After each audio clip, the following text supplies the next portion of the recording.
क्या धुआंधार शुरुआत हुई क्रिप्टो के हफ्ते की। सेंट्रल अमेरिका का एक छोटा सा मुल्क है अल सल्वाडोर। इसने सितंबर में क्रिप्टो करेंसी को लीगल टेंडर यानी आधिकारिक मुद्रा बना दिया था। अल सल्वाडोर एक ऐसा देश है जहां क्रिप्टो करेंसी का इस्तेमाल आप लेन देन और खरीद फरोख्त में कर सकते हैं। अल सल्वाडोर के राष्ट्रपति ने दुनिया की पहली बिटकॉइन सिटी बनाने की योजना बना ली है। वहां के राष्ट्रपति का इरादा क्रिप्टो करेंसी को बढ़ावा देने और इसके जरिए से देश में निवेश बढ़ाने पर है। क्रिप्टो दीवानों के लिए ये काम की खबर रही, लेकिन बाजार का मूड सुधरा नहीं है। पिछले 24 घंटों में क्रिप्टो करेंसीज में गिरावट के चलते इनका मार्केट कैपिटलाइजेशन करीब 2% नीचे आया है, यानी इनमें लगाया गया आपका पैसा घट गया है।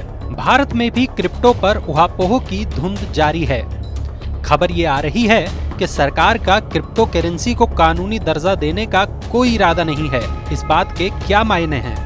यूं समझ लीजिए कि जिस तरह से रुपए को लेन देन के लिए आप इस्तेमाल करते हैं, वैसा दर्जा सरकार क्रिप्टो को देने के लिए राजी नहीं है। यानी अगर आप सोच रहे थे कि आने वाले वक्त में आप क्रिप्टो करेंसी देकर खरीद फरोख्त या दूसरे ट्रांजैक्शंस कर पाएंगे, तो जान लीजिए कि इसकी इजाजत देने का सरकार का कोई इरादा नहीं है। तो इसका आप पर क्या असर होगा? आप बस क्रिप्टो करेंसी में पैसा लगाकर रिटर्न पाने की आस लगा सकते हैं। सरकार इसे रेगुलेट करने के लिए संसद के विंटर सेशन में बिल पेश कर सकती है। लगता है क्रिप्टो करेंसी पर प्रतिबंध तो नहीं होगा। सरकार की मंशा इसे कड़े नियमों के दायरे में लाने की है, यानी मोटा रिटर्न बटोरने के चक्कर में मची अंधाधुंध होड़ में आप कुछ हद तक धोखाधड़ी और फर्जीवाड़े से निश्चिंत हो सकते हैं।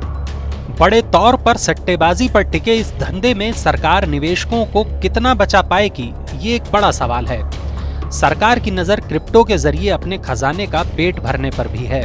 आप क्रिप्टो से पैसा बना रहे थे और इस पर टैक्स को लेकर बेफिक्र थे, तो अब नींद से जाग जाइए, क्योंकि माना जा रहा है कि सरकार अगले बजट में क्रिप्टो करेंसी में आपके निवेश पर होने वाली कमाई पर टैक्स वसूलने के लिए नियम बनाने जा रही है।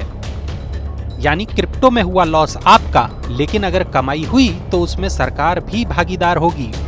इन करेंसीज में ट्रेड कराने वाले प्लेटफॉर्म्स पर 1% TCS लगाने की बात तो पहले से ही चल रही है। एक बड़ी खबर यह भी है कि क्रिप्टो करेंसी में निवेश को लेकर कंपनियां जिस तरह से लोगों को उकसा रही हैं, उसे लेकर सरकार के साथ बैंक भी परेशान हैं। दोनों को डर है कि कहीं लालच के चक्कर में लोग अपनी जमा पूंजी न गवा बैठें। खबर तो यह है कि भारत में क्रिप्टो करेंसीज को लेकर अलग अलग सेवाएं देने वाली कंपनियों की तादाद 400 तक पहुंच गई है।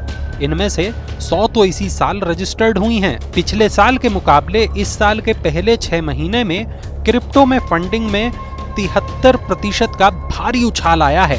यही नहीं, क्रिप्टो करेंसीज में औसत निवेश भी एक साल पहले के 6,000 से 8,000 रुपए के मुकाबले बढ़कर 10,000 पर पहुंच गया है। क्यों उलझा है क्रिप्टो का गणित? अब ये खबर जरा दिलचस्प है और आपकी उलझन बढ़ाने वाली भी है। जरा सोचिए कि आपने दशमलव के बाद कितने अंक तक का आंकड़ा अब तक देखा है। आप कहेंगे दशमलव के बाद 4 या अधिकतम 5 अंक, लेकिन क्रिप्टो में इसका कोई और छोर नहीं है। एक सतोशी की वैल्यू दशमलव के बाद 8 अंक तक जाती है, वहीं एथर की इकाई दवई की वैल्यू दशमलव के बाद 18 अंक तक जाती है। अब ज्यादातर लोगों को नहीं पता कि इन्हें कैसे निकाला जा रहा है या इसके पीछे क्या गणित है, और ज्यादातर लोग इस सब पचड़े में अपना दिमाग लगाना भी नहीं चाहते। इसी वजह से सरकार के रेगुलेशंस पर लोगों के साथ इंडस्ट्री की भी नजर है, और यही भारत में क्रिप्टो करेंसी के कामकाज को तय करेगा। खैर, ये थी क्रिप्टो करेंसी की दुनिया में चल रही आज की सुर्खियां। बने रहिए मनी 9 के साथ और क्रिप्टो करेंसी से जुड़ी हर खबर से अपडेट रहिए।